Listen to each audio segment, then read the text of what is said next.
The episode begins with Haruka frantically running from monsters, while he begins to narrate the events that led to his current situation. He explains that his story started back when he was still in school.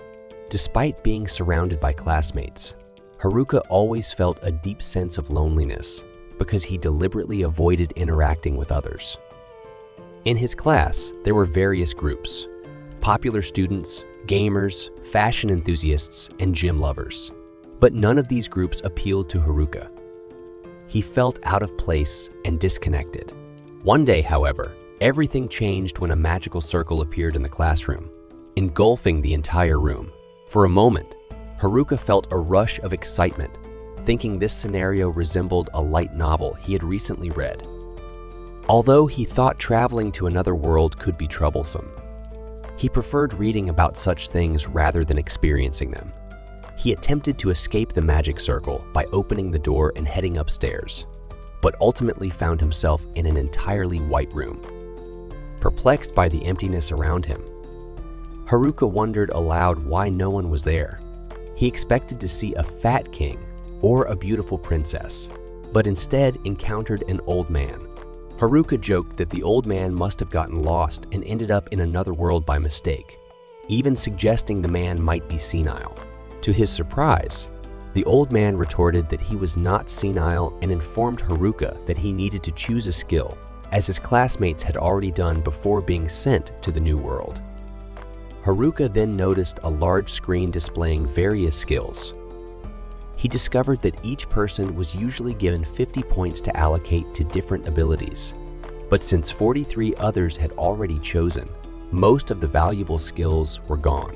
Frustrated, Haruka scolded the old man, demanding a better option.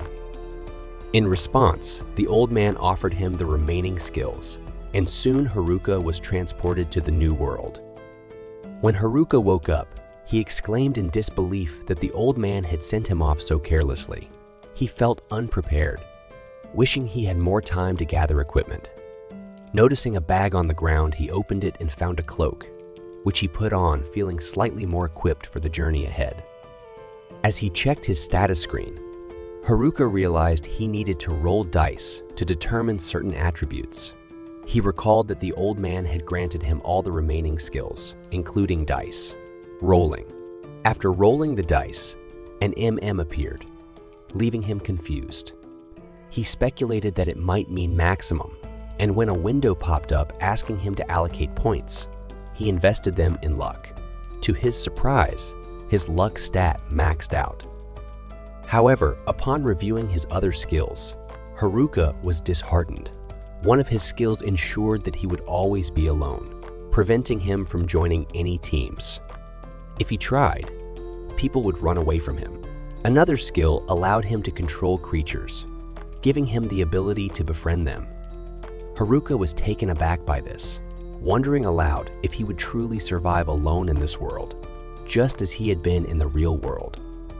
Despite his disappointment, Haruka pressed on, deciding to find shelter and food. As he ventured through the dense forest, he noted how the trees blocked his view, making him anxious about potential monster attacks. Suddenly, he remembered the magical contact lenses the old man had given him.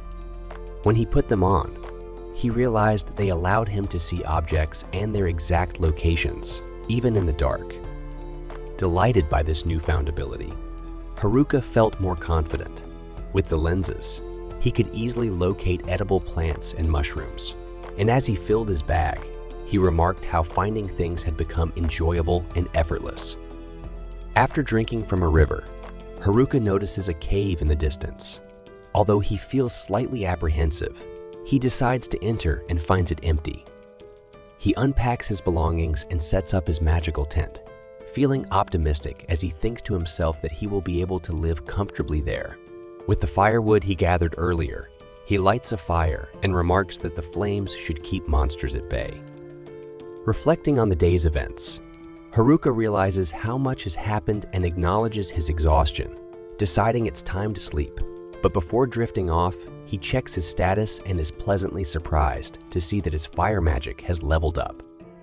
The following morning, Haruka wakes up refreshed, thankful that his monster, Rappelling skills kept him safe through the night. After preparing and cooking a meal, he comments on how his survival skills are improving, but he reminds himself that he still needs to secure food and strengthen his defenses.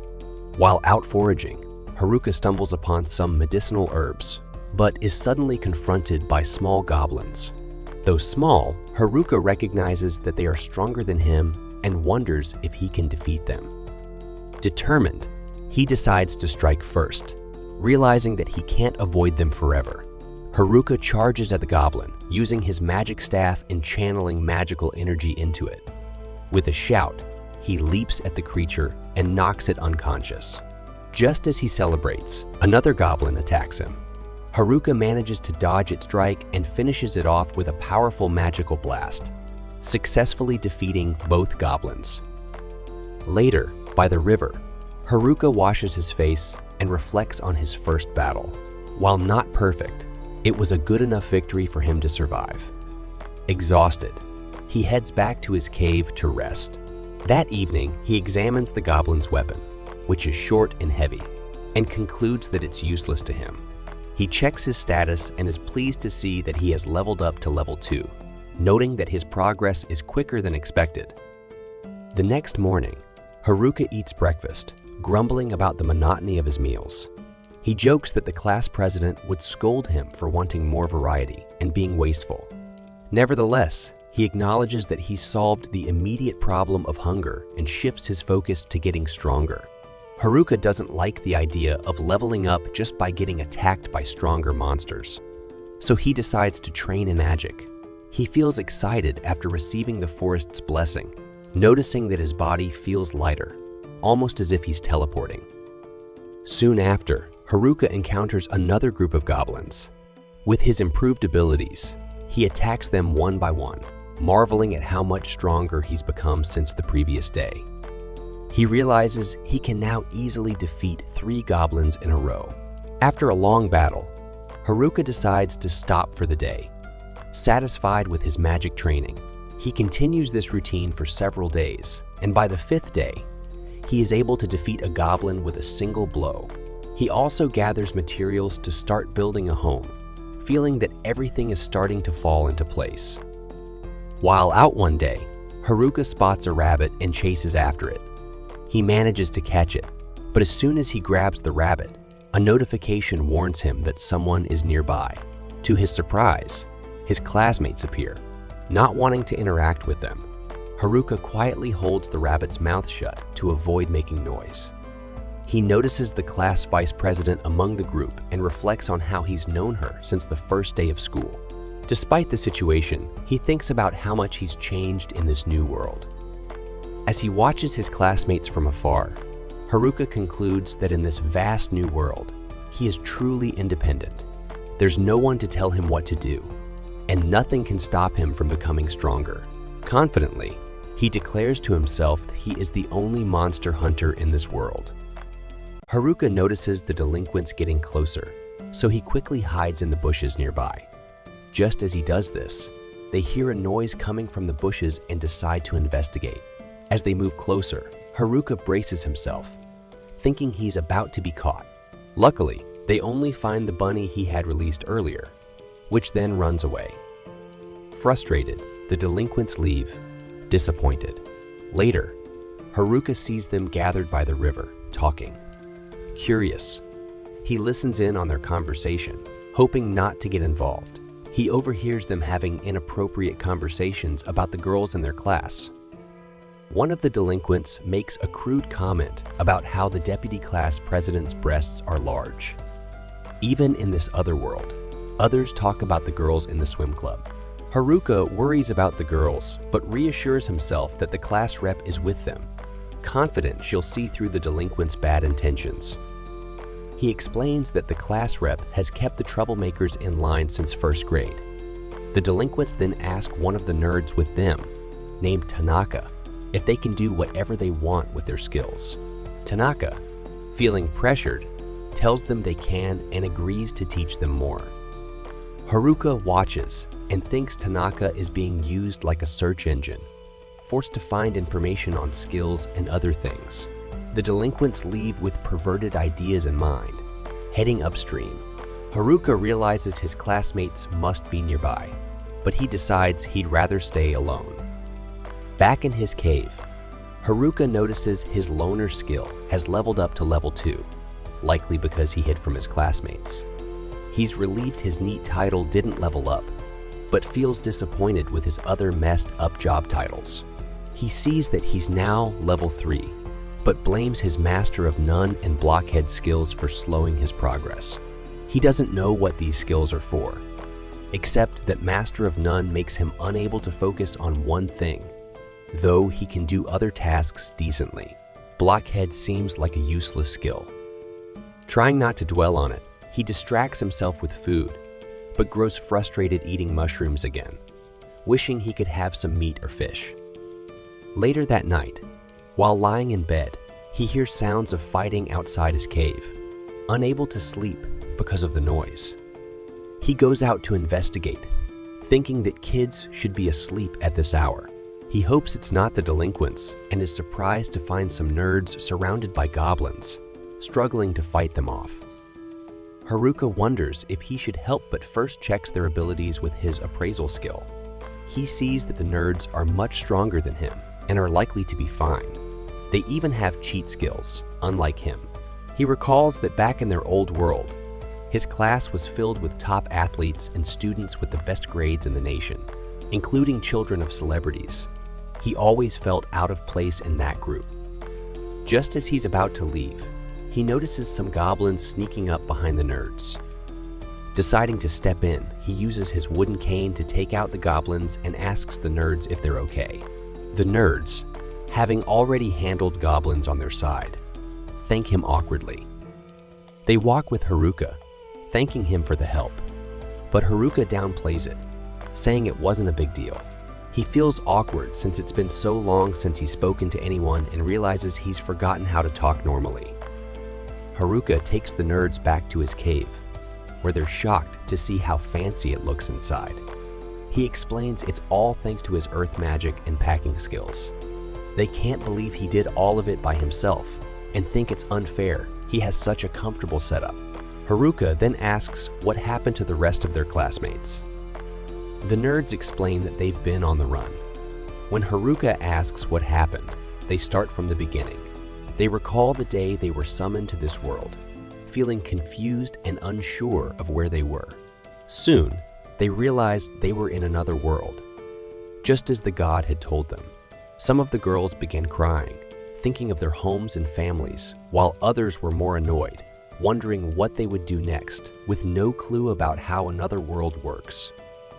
The nerds, familiar with these situations from manga, checked their stats and recognized their skills.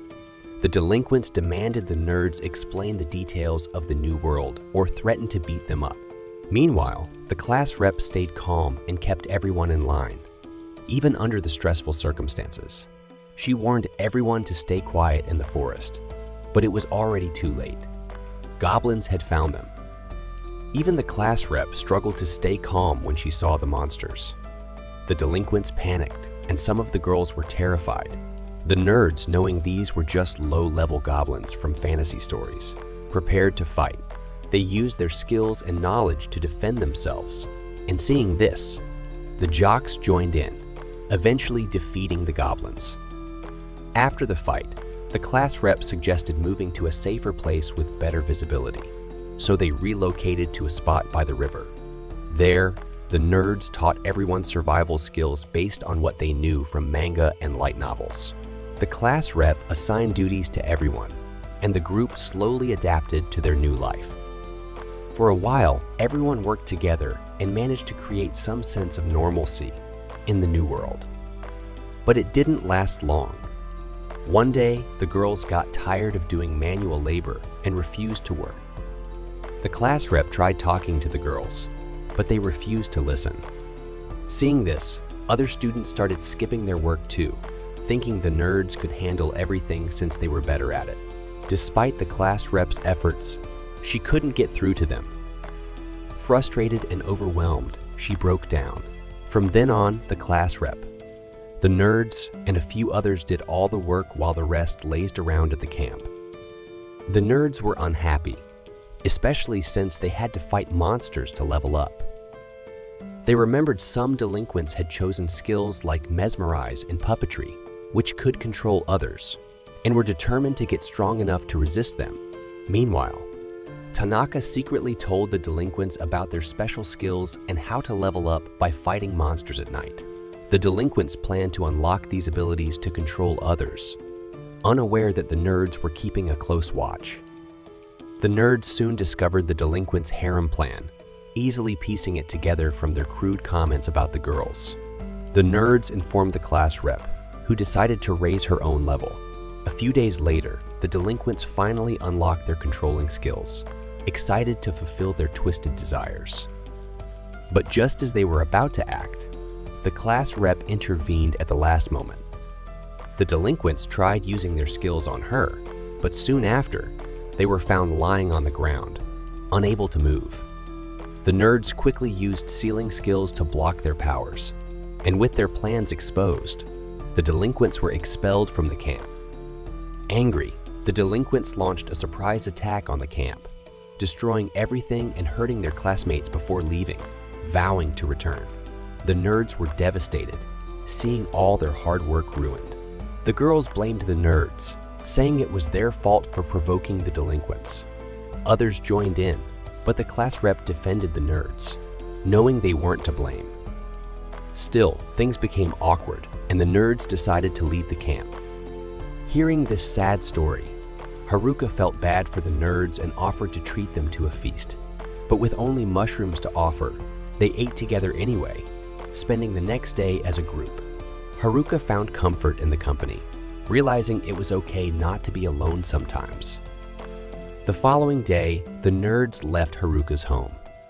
They invited him to join them in a nearby town to become adventurers, reminding him how close they had been back in school, often sharing books.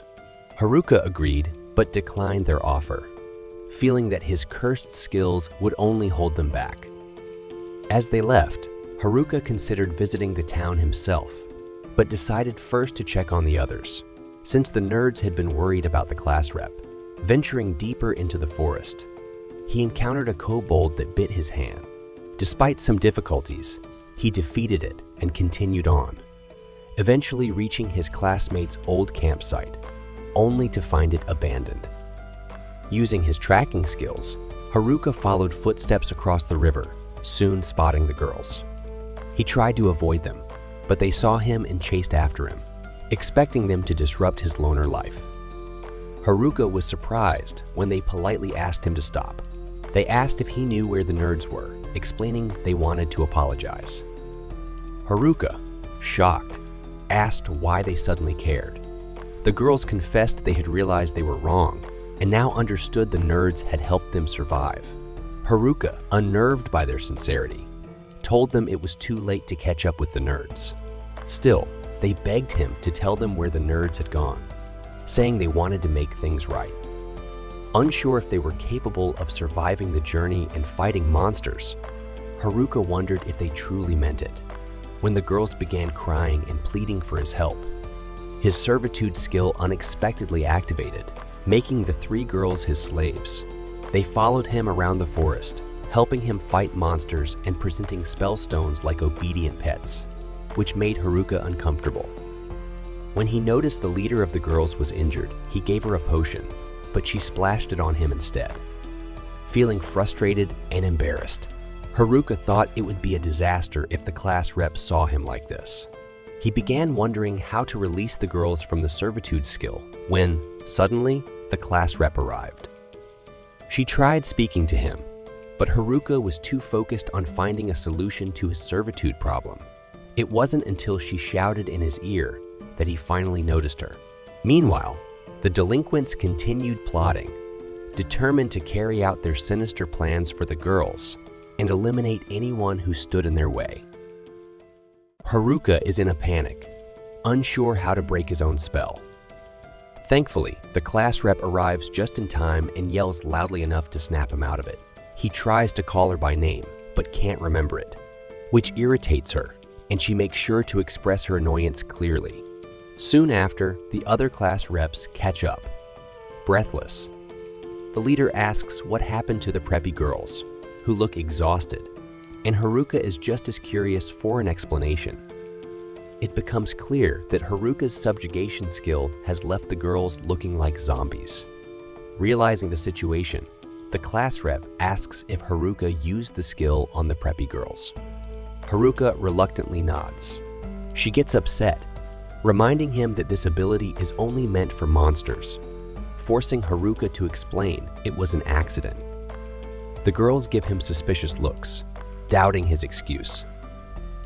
For a moment, Haruka feels like he's freezing under their cold, judgmental stares. He manages to escape the situation with some effort and tries to leave, but the girls insist he stays. Frustrated, Haruka can't believe this chaotic situation is what he signed up for when he wanted a quiet life in this new world. The class rep shakes Shimazaki, the leader of the preppy girls, until her eyes return to normal. She then calls Haruka back to gather everyone and discuss what's going on. Finally, Haruka is left alone, just like he wanted. He decides to practice his house expansion skill while waiting. Maybe he could even build a base. He gathers mana and activates the skill, but instead of expanding, he ends up buried in the ground with only his head sticking out. The class rep has to dig him out again to hear what Shimazaki told her. Shimazaki explains that Haruka came to help them, and the girls bow down to thank him. Feeling awkward, Haruka asks if he can go home, but the girls scold him, demanding he fulfill the help he promised. Curious, the class rep asks what he meant by that. Haruka explains that he has a house he built with his own hands after arriving in this world. The girls are thrilled by this revelation, and the leader quickly organizes a meeting, leaving Haruka on the sidelines again. The class rep asks how many people can fit in his house. Haruka responds that if 6 people squeeze onto a tatami mat, he could fit around 240. Maybe even more if they move the furniture and don't mind crowding the kitchen and bathroom. The girls are fascinated that his house has such rooms, while the leader is shocked that he's living in a mansion in the middle of nowhere. Encouraged by the others, the leader politely asks if they can stay at Haruka's house for the night. Haruka can hardly believe a group of high school girls wants to stay at his place, and the thought messes with his head for a moment, but he agrees. He leads them through the dark, using his location skill, and after a long walk, the girls are out of breath from keeping up with him. Haruka warmly welcomes them to his home. Once they catch their breath, they realize they've arrived at a mansion in the middle of nowhere. The girls are excited, maybe more than anyone else in the story. Haruka finds it strange how much they like his house compared to the nerds. He shows them around, and as he points out the bathroom, most of the girls rush ahead to bathe, tossing their clothes in the air. Haruka watches as dozens of girls bathe together, realizing their time in the forest has turned them wild. With the house full, he sets up a tent outside to find some peace. Just as he starts to enjoy his solitude, the leader of the class reps interrupts to thank him for his support. After the boys left, the girls were anxious, but now they feel calmer. A fancy room, food, and a warm bath did wonders for their spirits. The leader admits she doesn't feel like she's led her group well through the challenges they faced.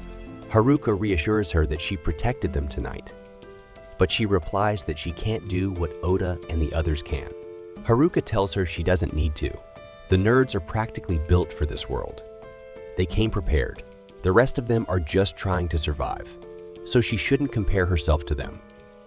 This makes her feel a bit better, but she's still curious. If Haruka can build a mansion in the middle of nowhere, maybe he's the real alien here. Haruka is taken aback by her insight. She bids him goodnight. Later, the girls finally enjoy a proper bath and sleep in comfortable beds, while Haruka gets the least comfortable spot, finding peace in his own little corner. As he settles down, he imagines it's going to be a long night. At dawn, a girl apologizes for waking Haruka up and informs him breakfast is ready. Startled, he wonders why someone is in his tent and asks for just half an hour more of sleep. The girl teasingly moves closer, saying he doesn't seem to want to get up. Feeling awkward, Haruka changes the subject by asking what's for breakfast. She says it's mushrooms and grilled fish. Excited, since he's been eating only mushrooms for days, Haruka accidentally headbutts her as they leave the tent. He skips the apologies and goes straight for the fish. With the first bite, Haruka falls in love with the fish. The girl asks if he hasn't been living near a stream, and he says he has, but he couldn't catch the fish because they're too fast. Curious, he asks if the girls know an easier way to catch them, and they show him a technique that makes the task much simpler. Don't forget to like, share, and subscribe if you're enjoying the story. At the riverbank, one of the girls uses her electric power to instantly kill the fish. Fascinated, Haruka asks her to do it again. As she gathers electricity in her hands, Haruka uses his packaging skill to capture the spell, and then tries it himself on the river. Excited, he celebrates catching fish for the first time, and on top of that, developing his own electric magic. Apparently, with his packaging ability, he can capture any elemental magic and reproduce it in his own way. The girl comments on how impressive this is, and Haruka adds that it's likely a combination of his packaging skill and Master of None ability. Still, he remembers how he was left with the worst powers while everyone else got the best ones, and controlling that electric magic almost made him wet his pants with excitement. Later, Haruka meets with the leader of the girls and asks if they've decided what to do next. She explains that they haven't reached a consensus yet, but it seems like everyone is heading to the city. Haruka figures the girls are trying to catch up with the nerds, and they confirm they need to apologize to them. The leader emphasizes that it would be important to gain a few levels before starting the journey, which Haruka agrees with, since that's his plan as well. The leader thanks him, but clarifies that their goal isn't to chase after Oda. Haruka expresses disappointment, as he would have loved to see a showdown between the girls and the nerds with their strong abilities. Nevertheless, he gathers with them to begin their training journey. First, he asks what level each of them is at, and those at the front show they're between level 16 and 20. 1. Haruka is shocked that the lowest level is still higher than his own, as he's only at level 16. Keeping his word though, he quickly spots 3 kobolds lazing around in a nearby bush and asks the girls to take care of them, as those monsters are only half their level. The girls stretch and prepare for battle, but when the time comes, they are completely defeated. Haruka complains about how pathetic it was, while the girls grumble that no one warned them the creatures would bite. Later, instead of enjoying the peace and quiet in his tent, poor Haruka watches as several girls gather inside for a review of the fight. Eventually, they leave the tent with their confidence restored, except for the purple-haired girl who woke Haruka earlier. She stays behind to apologize, explaining that she was just testing him before.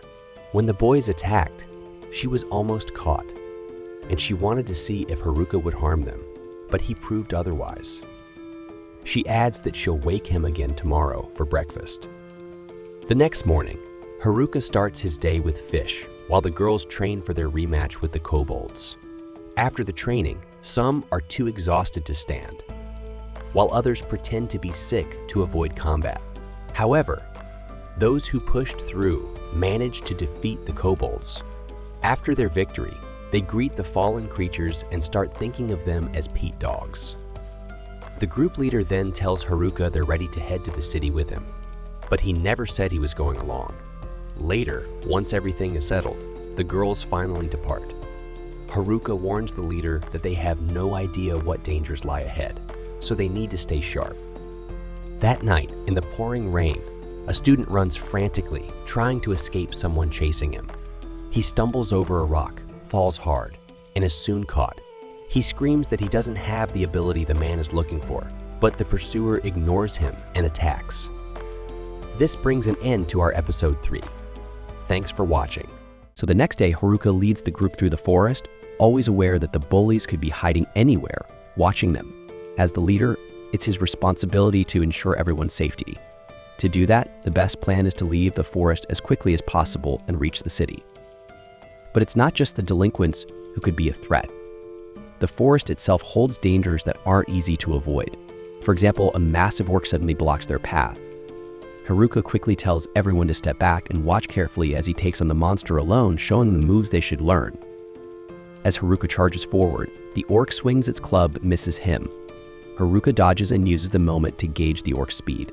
The nerds had said that this race of creatures was highly resistant, and the only way they had ever defeated one was through magic. With that in mind, Haruka cans his menu, searching for a useful spell. He finds 4 elemental options: fire, water, earth, and air. Haruka had learned these abilities after using them for simple tasks, like cleaning floors in his house. It turns out even seemingly pointless techniques can be useful, and Haruka was getting good at turning them to his advantage. Even though Haruka isn't completely alone in this fight. The creature lets out a cry and collapses to the ground. After this victory, Haruka becomes thoughtful, especially since orcs are supposed to resist physical attacks. Yet he just defeated one with a stick. The girls gather around trying to understand what just happened since they didn't learn much from such an unusual fight. Haruka can't explain it either, so he promises to rely on magic next time and fight properly. Soon the group encounters another orc further down the path. This time Haruka decides to test his fire magic. He hurls a fireball at the creature and wins again, leaving everyone confused about how easily he's handling these monsters. Just like before, the girls don't learn anything from the battle, because Haruka is so overpowered that he doesn't solve problems like normal people. So by nightfall though, the girls aren't as frustrated as earlier, especially since they now have roasted meat to enjoy as they relax at their makeshift campsite. Haruka, meanwhile, sets a trap using earth magic to keep enemies away, creating a deep pit. These magical tents not only repel monsters but can also detect their presence, so the girls would be safe. With everything prepared, Haruka focuses on planning the next day's route using a map he learned to summon with his evaluation skill. While studying the map and the river's location, he senses enemies nearby and rushes to check. From a distance, he sees some male figures and assumes they're the bullies, making him sweat nervously. But as they get closer, he realizes they're just athletes approaching him in a friendly manner. Haruka asks what they're doing here, thinking they're after someone or something in the forest. The athletes feel offended, explaining they're not here for any girl, but for Haruka himself. The girls in Haruka's group, however, don't trust anyone else from their class. Putting that aside, the leader of the athletes tells Haruka about a dangerous skill roaming the forest, one even worse than marionette or hypnosis. Haruka wonders what could be worse than those, and the athlete mentions a skill called abduction. It's not the delinquents who have it, but someone from outside their group. Haruka raises his hand threateningly, calling them idiots for not realizing he might be the one with the skill. The athletes agree it's better for Haruka to have such power than for the bullies to get their hands on it. They ask if Haruka knows how to use the spell, and feeling embarrassed, Haruka explains that he can only use the magic of servitude, which the athletes don't understand. And even so, they trust that as long as Haruka holds the skill, nothing too bad will happen. Assuming he won't use it for anything major, they casually dismiss its importance. Slightly offended, Haruka warns them not to underestimate loners, though the athletes aren't looking for trouble. So they only came to warn the group to be careful about the abduction skill, and to keep an eye on the bullies. So before leaving, they ask Haruka to apologize to the girls on their behalf for all the problems during the class camp. The boys then say goodbye and leave, while the class representative, who had been quietly listening to the entire conversation, stays behind. The next morning, Haruka gathers the group to continue their journey, noticing the girls are in better spirits than usual. This leaves Haruka deep in thought. As he walks away from the group, the class representative approaches him, bringing up the conversation he had with Kazagaze's group. Haruka explains that they apologize for everything, but the girl has something else on her mind. She apologizes to Haruka in advance, taking her time to talk about something serious. Haruka quickly realizes she's the one with the abduction skill, which surprises her since she had asked Oda's group to keep it a secret. Now that Haruka knows, she asks why he helped her despite knowing this. Haruka doesn't understand why she's afraid, so she explains that the abduction skill lets you steal someone's ability after you kill them, making it a terrifying and powerful technique. Haruka points out that the nerds didn't seem scared when they sealed the puppet and hypnosis skills of the bullies, but left her with the abduction skill. This shows they believed only she should have such power. Moved to tears, the class representative thanks Haruka for everything he's done. Haruka, embarrassed, quickly runs off, insisting that he's not to blame for her crying. Haruka doesn't understand why she should be scared, so the class rep explains that her skill allows her to steal the target's ability after taking their life, making it incredibly overpowered and sinister technique. It's undoubtedly terrifying. Haruka then points out that the nerds weren't afraid either, since they sealed off the bully's puppet and hypnosis skills but left her with the kidnapping skill. This shows they trusted only her with that power. Moved by his words, the class rep starts crying and blames Haruka for making her so emotional. Haruka, embarrassed, runs away while defending himself from the accusation. The truth is, she's grateful for everything he's done. Later, the group continues their journey toward the river. When they reach a spot Haruka had in mind, he decides to test something he's been thinking about. Without hesitation, he dashes in a certain direction and activates his magic infusion. He uses the magic weight skill to lighten his magic, allowing him to leap high into the air, jumping from branch to branch until he reaches an impressive height.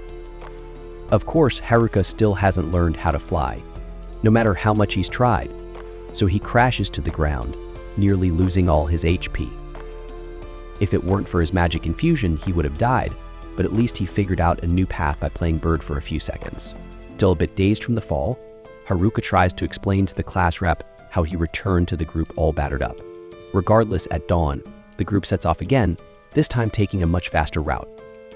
Along the way, they experience various events, such as the girls from the class taking the group bath and being chased by a trio of orcs at one point, but no matter what happens, the group stays strong and united as they move toward their destination. After the storm, calm finally arrives. In other words, they find a forest exit, and the girls cheer in celebration. Haruka, however, stays cautious, unsure of what dangers might be lurking in the hills. Checking his menu, he discovers that he's learned a new skill called airwalk, thanks to his performance the day before. Without delay, he tests the technique, scanning the area to make sure it's safe before continuing the journey with the girls. So as she looks around, Haruka spots a group of locals in trouble. However, just because they're being attacked by monsters doesn't mean they're good people.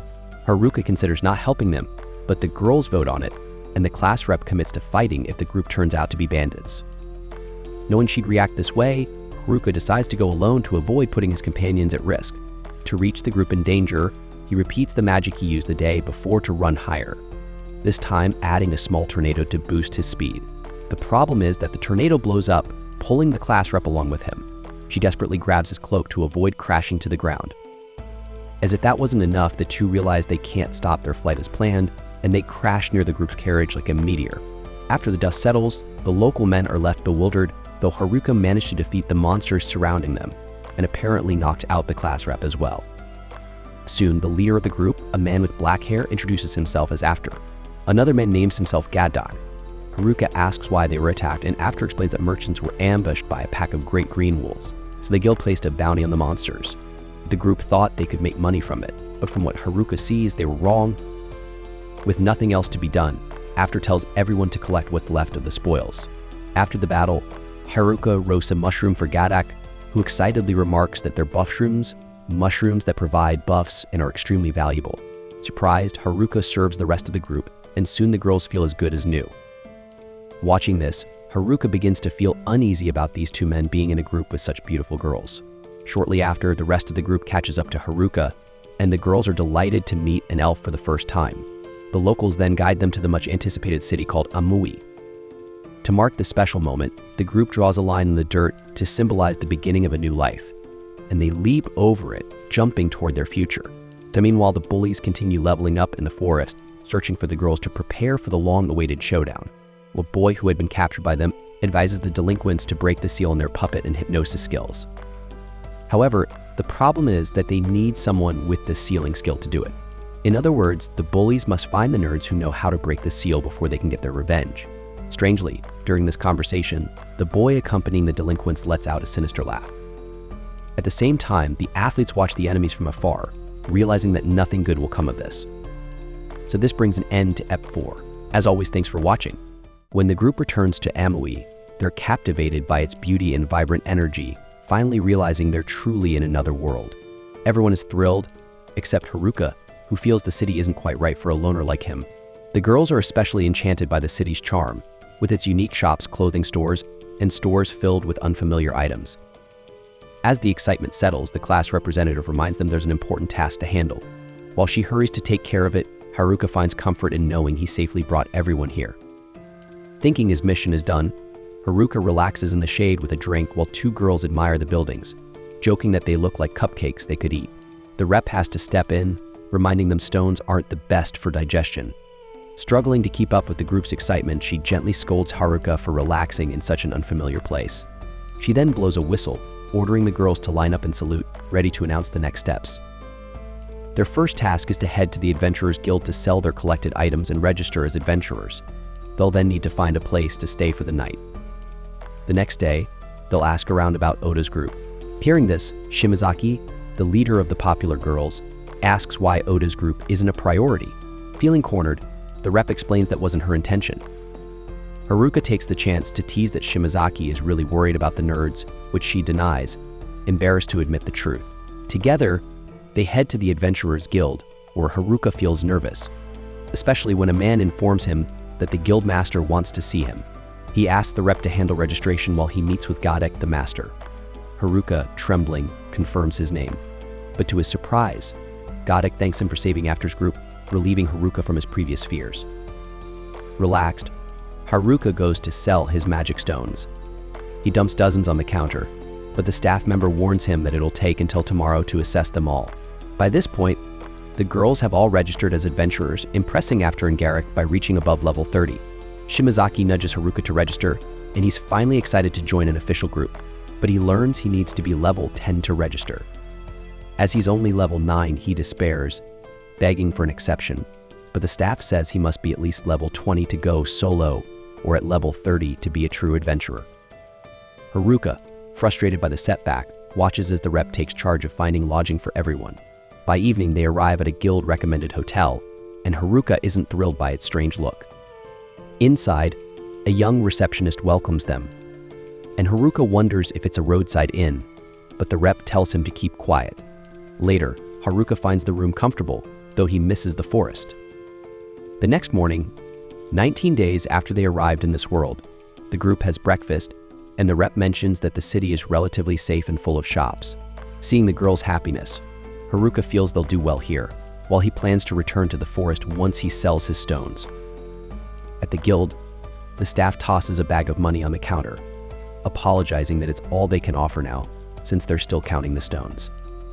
They offer to pay him in installments. Haruka, accepting, reflects that he's just earned over 52,000 in Japanese currency. With their newfound funds, the rep announces it's time to buy essentials, and Gadek suggests a shop where they can spend. Haruka imagines a shop filled with women, but soon finds himself in a dungeon-themed store. Though the shopkeeper is a bit quirky, Haruka enjoys testing an invisibility cloak, power gloves, a fire staff, and a mana cutting sword. He finally finds a necklace called 7 Shops, which allows him to combine the effects of 7 pieces of equipment into one. Haruka becomes even more obsessed with the necklace, but the class rep interrupts, ordering him to return to the hotel immediately since it is bedtime. Frustrated, he asks if he can at least try one more item, the mistletoe twig, which strengthens magical staffs and rods. However, as he grabs it, he accidentally activates it and fuses all the equipment without paying for the enchanted necklace. The shop owner is furious, stating the necklace is worth over 10 million heals. Godek and the class rep attempt to negotiate a discount, and by the 20th, Haruka is completely broke from his mishap, even though there is still so much he wants to buy. Luckily, the shopkeeper agrees to reduce the price to 8 million, but Haruka is now flat broke. If he wants to gather more magic stones, he cannot leave the city without registering as an adventurer and getting a permit. And if he tries sneaking out with the girls, the class rep will not allow it. Faced with this, Haruka decides a city life is not for him, and he needs to return to the forest. At least he has his invisibility cloak fused with his basic outfit, which will be incredibly useful. With it, Haruka sneaks past all the girls and heads toward the city wall. Just as he is about to leap over, a few classmates call out to him, causing him to crash into the wall. He brushes this off as he and the girls witness one of their group, almost stripping in public to test out a new outfit. Haruka rushes over, stopping her before she causes a scene. In the end, his first escape attempt fails. On the 21st, the girls prepare for their first outing. Haruka asks to join, but the class rep refuses due to his failed escape the day before. Once they leave, he slips past the gate guard with his invisibility cloak and finally makes it outside. Ecstatic, he dashes back to the forest, ignoring every obstacle, including a group of bandits attacking a carriage with a defenseless girl inside. The bandits attack him, Not wanting witnesses forcing Haruka to fight back, he summons a fire bullet, quickly taking them down and heading for the forest. Afterward, he notices his wooden staff has evolved into a cane, growing much stronger, likely due to the mistletoe twig he activated at the shop. Or perhaps the fire staff he fused with also had an effect. But the bandits stand up again, realizing their opponent is just a level 9 boy. They prepare to use weapon skills, techniques requiring level 20 and above. The first bandit uses slash, the second uses double, and the third attacks with dash. Haruka notices these are powerful skills, but the thugs do not know how to wield them well, so they quickly wear themselves out, losing by their own mistakes. Haruka realizes that weapon skills are powerful, but these enemies lacked control. The girl from the carriage thanks him, introducing herself as Muriel, a noble with an odd personality that Haruka cannot quite grasp. She explains that she is the daughter of a local lord and asks him to accompany her for the rest of her journey since she does not feel safe after the attack. She is eager to reward him for his help, and though Haruka wanted to return to the forest, her offer convinces him to assist.